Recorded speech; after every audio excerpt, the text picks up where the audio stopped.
Hola mis queridos amigos, nuevamente con ustedes, su doctor Maximiliano, su doctor Tigre, quien hoy les va a explicar a ustedes cómo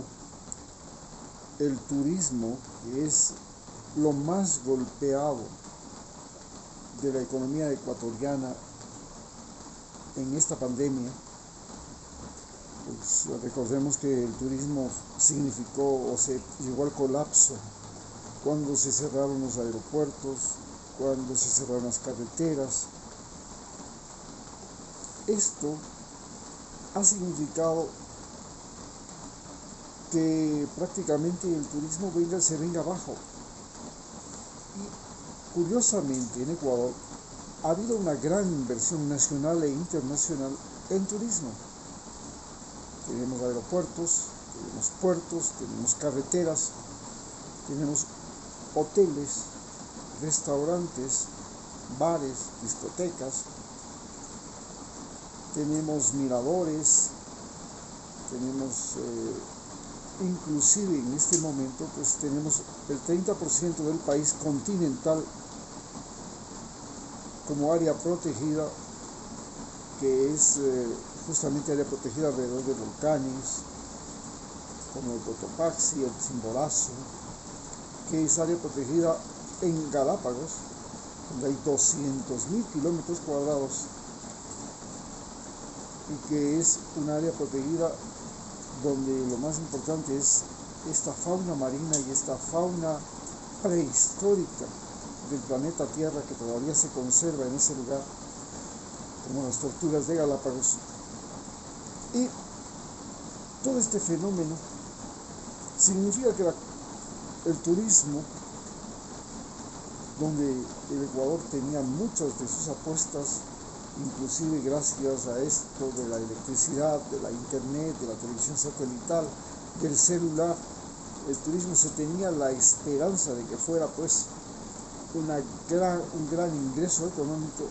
se ha visto golpeado de manera brutal y salvaje. Quizás la mayor evidencia es que las ciudades que llegaron a fijar en el turismo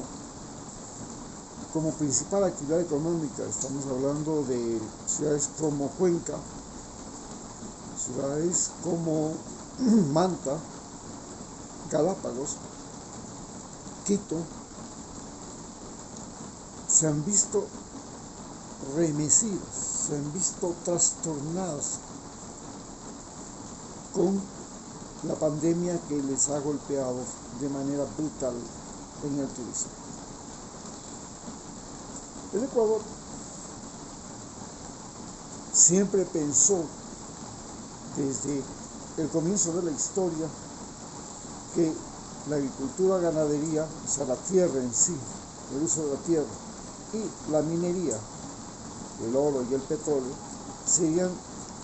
las tablas de salvación de los gobiernos de turno y de la economía nacional.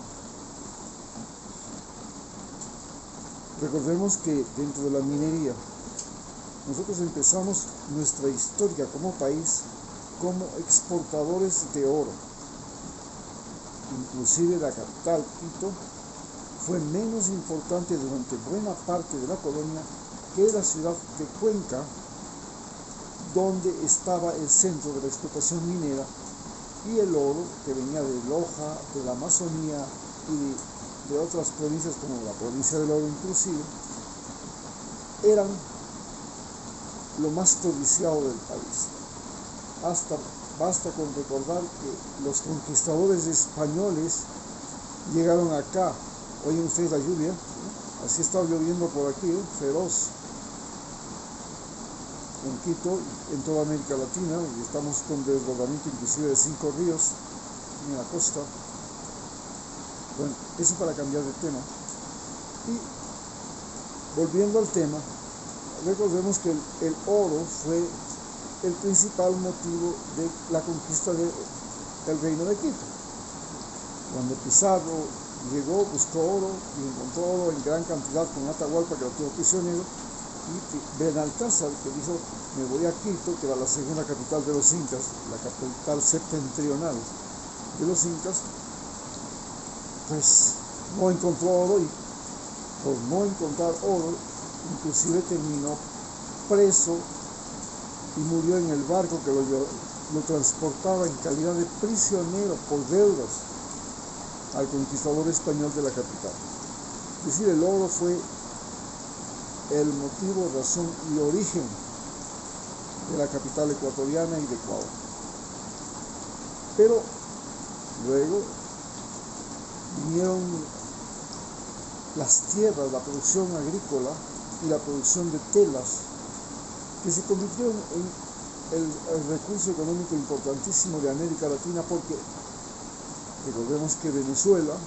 Colombia, Ecuador se convirtieron en productores de azúcar, y el azúcar pasó a ser el oro del Imperio Español, porque el Imperio Español pasó a ser el mayor proveedor de azúcar junto con el Imperio Portugués del mundo. Luego pues el algodón pasaría a ser el recurso más valioso de las colonias norteamericanas, inglesas y norteamericanas en Norteamérica. Y la plata, recordemos que la plata fue el mineral más valioso que España trajo o extrajo de América y llegó a convertirse con el doblón, que era el octavo español, en la primera moneda global del mundo, la plata. Y de ahí es que todos siempre hablamos de plata. Págame de la plata. ¿Cuánta plata tienes? Bien. Pero el Ecuador no solamente comenzó, sino que resucitó cuando estaba en la última agonía después de su derrota militar en 1941 y que perdió la mitad de su territorio, gracias a otro recurso del subsuelo, el petróleo. Y el petróleo nos convirtió en país exportador de petróleo, y por primera vez, cuando llegaron los militares de 1974 a ese gobierno, el presupuesto del Estado era 10 veces superior al presupuesto que disponían los gobiernos antes de la época petrolera. Pero hoy nuevamente hay la fiebre del oro, la locura del oro. Además, nos hemos convertido en proveedores de cobre, porque en el gobierno de Rafael Correa se descubrió y se entregaron yacimientos de cobre a empresas chinas y yacimientos de oro a empresas canadienses y australianas. Pero además, también hemos descubierto que teníamos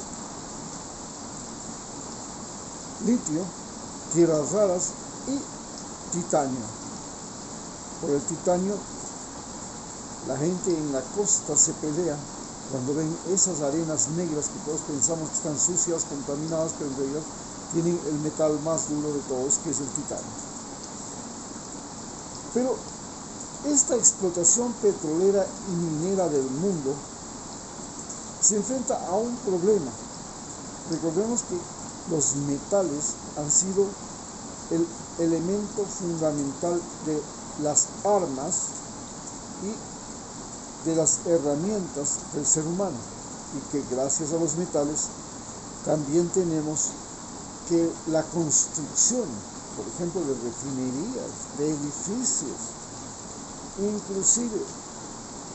de piezas ortopédicas en la medicina, se hacen gracias a los metales. Entonces, el boom de los metales sigue y continúa. Por supuesto, ahora nos enfrentamos a la realidad de que hay planetas enteros como Marte o como la Luna misma que pueden dejar y pueden pasar a convertirse en los principales proveedores de metales y minerales del planeta Tierra, que es lo que se está pensando en este momento, donde China, Rusia y Estados Unidos tratan, junto con Europa y Japón inclusive, de abordar esos países, esos satélites y esos planetas para convertirlos en proveedores de metales y de tierras y de minerales, básicamente de la Tierra. Porque hemos descubierto el poder de los minerales. Ahora la locura del mineral más valioso en este momento es el litio. Anteriormente, cuando hubo la expansión de la industria eléctrica, fue el cobre, y sigue siendo. Gracias a eso, pues países como Chile se convirtieron en países ricos y ahora se matan y se pelean por el litio de Bolivia. Pero también tenemos que recordar que el petróleo ha sido la causa de guerras, y el gran problema de Venezuela y de México ha sido porque son países petroleros y ahora están sufriendo crisis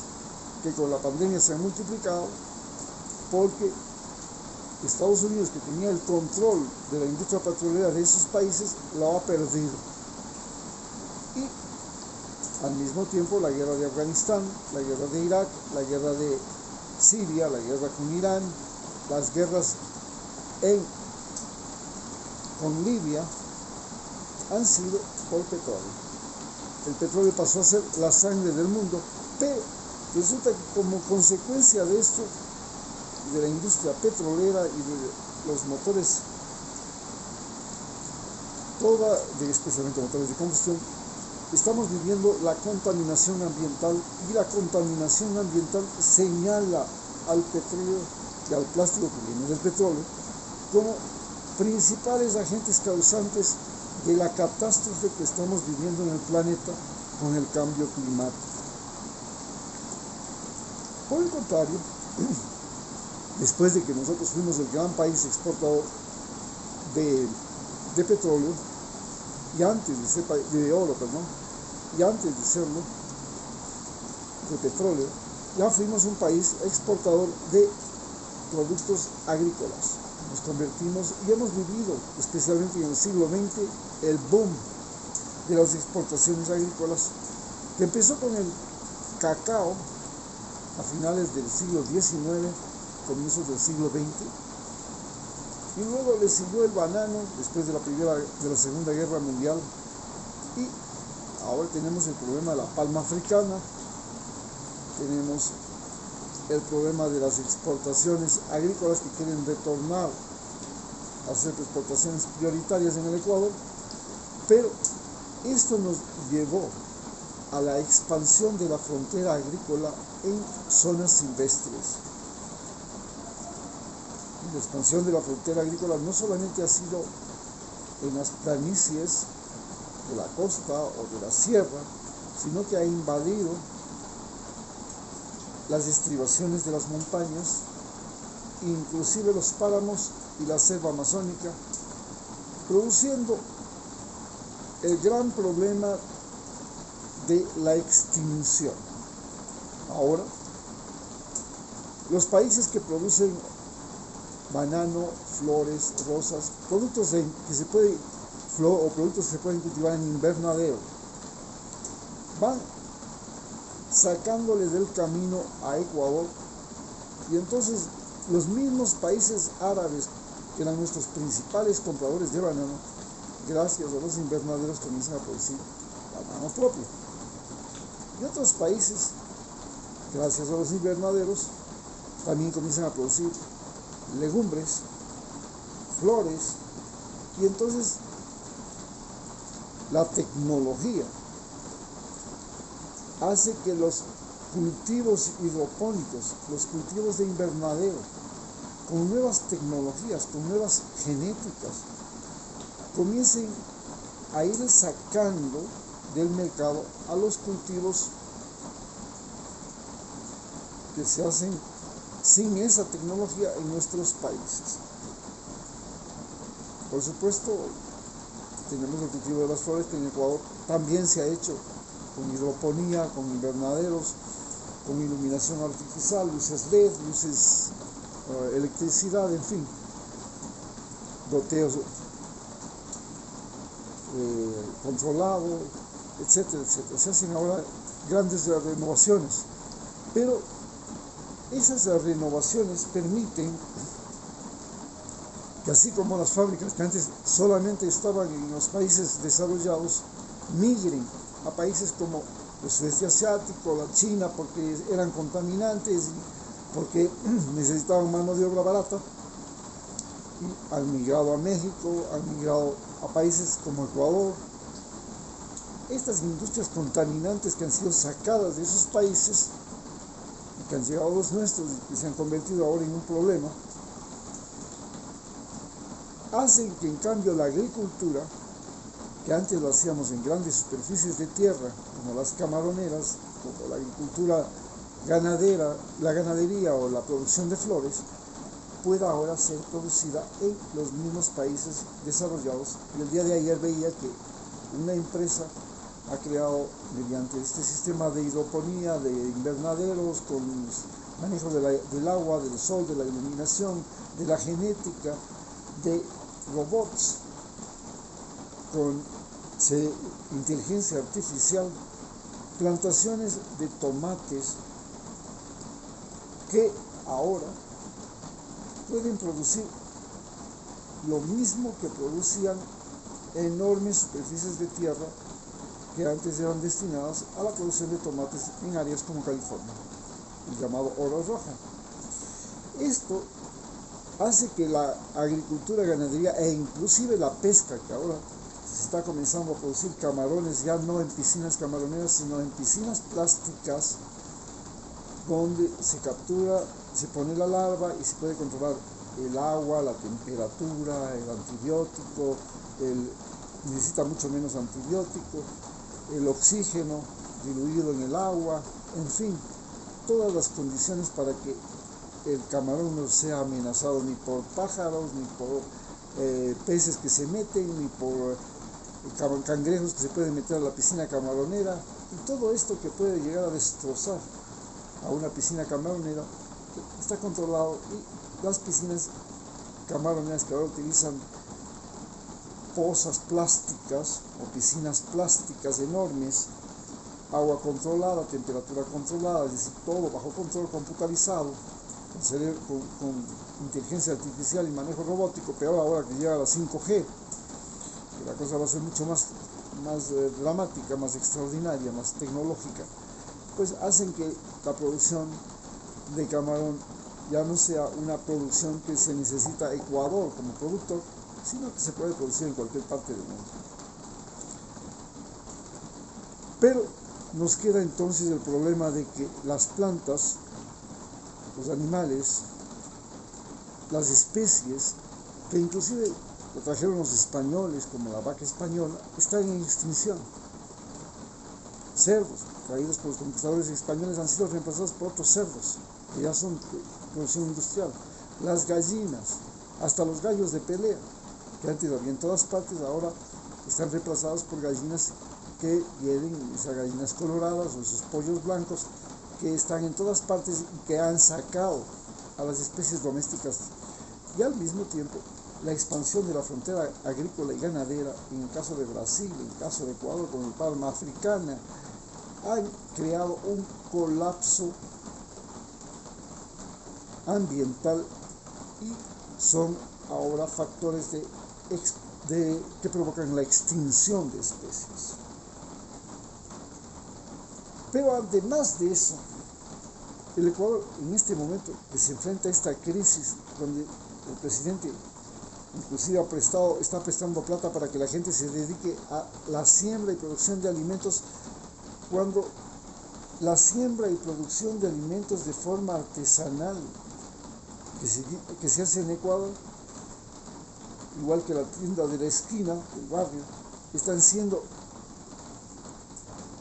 reemplazadas por la siembra y producción industrial, no solamente en Ecuador, sino en cualquier parte del mundo. Nos pone a nosotros en una situación más complicada dentro de la pandemia. A su vez, el conocimiento, la industria, el comercio, son que llegaron a reducir el tiempo y la distancia, a cambiar la forma del conocimiento, a crear y a modificar las máquinas, a crear innovación, a crear nuevos productos y nuevas necesidades. Hablamos claramente de la internet, de todo lo que está pasando en el uso de la energía eléctrica, de la nanotecnología, en el uso de la genética, de la biotecnología. Estamos ahora frente a un problema en que todo esto nos está comenzando a confrontar frente al problema de la contaminación. El comercio, la industria en general, llevó al mundo entero a la contaminación. Tenemos contaminación del aire por plásticos hasta en el Everest. Tenemos contaminación de los océanos por plásticos. Tenemos contaminación de los mares por derrames petroleros como el que está viviendo Perú en este momento. Tenemos el problema de la contaminación por los gases que emiten las ciudades y el transporte urbano, y el transporte en las ciudades y el transporte motorizado en general, las máquinas. Y entonces queremos cambiar las máquinas por máquinas eléctricas, no contaminantes, no ruidosas, que no produzcan radiación. Y esto está trastornando aún más la economía de Ecuador. La gente está loca comprando carros porque ahora los carros están en oferta, porque ya en algunos países, inclusive en la ciudad capital, en Quito, se ha señalado como fecha límite de circulación de vehículos de combustión el año 2030, es decir, en 8 años por Quito no va a circular ningún vehículo de gasolina, ni de diésel, todos serán vehículos eléctricos. Esto se está haciendo también en Europa. Hay estados como el estado de California y otros estados más que ya han decretado fecha límite para la existencia del transporte motorizado de combustión. Y esto es, junto con la pandemia, con la internet, con los trastornos en la educación, con el modelo educativo, con los trastornos en las exportaciones, con los trastornos de la producción, con los trastornos, con la gran revolución y la gran innovación que estamos viviendo. El hecho de que ahora se trastorne el medio de transporte, el medio de comercio, la forma del comercio y la producción industrial, nos ha puesto en un laberinto y en una situación en la que Ecuador está convirtiéndose en un narcopaís, en un exportador de migrantes, invasores de Europa y Estados Unidos, que al mismo tiempo reducen la capacidad del país para tener una población superior a la que tiene ahora. Tiene una población de 16 millones y la pregunta es si tiene capacidad de mantener el crecimiento poblacional, si tiene capacidad de mantener el crecimiento del consumo, si tiene capacidad de cobrar más impuestos a la gente, si tiene capacidad de endeudamiento, pues es un país que está enfrentándose en este momento a una situación dramática. Ha perdido su capacidad de sustentación, Ecuador. Muchas gracias.